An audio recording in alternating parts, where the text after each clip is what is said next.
Mae canolfan reoli darbodus Toyota'n gweithio gyda chleientaid heb fod yn gystadleuwyr i addysgu, hyfforddi a mentora pobl yn y dull darbodus o gynhyrchu. Mae rhan o strategaeth fyd eang Toyota'n cynnwys cynhyrchu cynnyrch yn yr un rhanbarth ac yma'n cael ei gwerthu.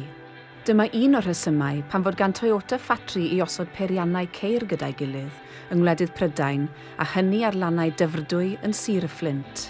Lean actually comes from the Toyota production system, that's where it's formed. But we don't actually talk about lean within what we do at Toyota.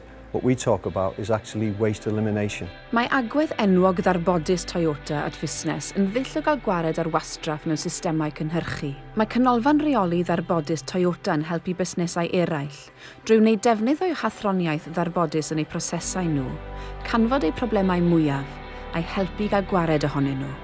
Rheswm allweddol arall pan bod ffatri Toyota yn y gogledd yw bod gweithwyr medrus ar gael. Mae cwmnïau megis Airbus a Vauxhall yno, ac mae'r rhanbarth yn adnabyddus ers blynyddoedd am y gweithwyr galluog sydd ar gael. Mae Toyota'n dweud taw'r technolegau newydd a dyfodiad peiriannau hybrid sy'n gyfrifol am 19% o'r cynnydd yn y nifer a'r twf.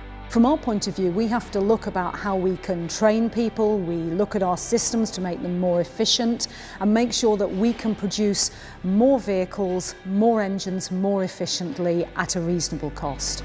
Mae Toyota'n grediniol ta'r gweithlu o 500 yw ei hased pennaf. Mae'n ymdrechu'n gyson i wella hyfforddiant a datblygu ei staff, mwyn gwella lefelau effeithiolrwydd, ac mae hynny i gyd yn galluogi'r cwmni i gyrraedd ei nod o gynhyrchu ei gynnyrch o'r safon uchaf bob dydd.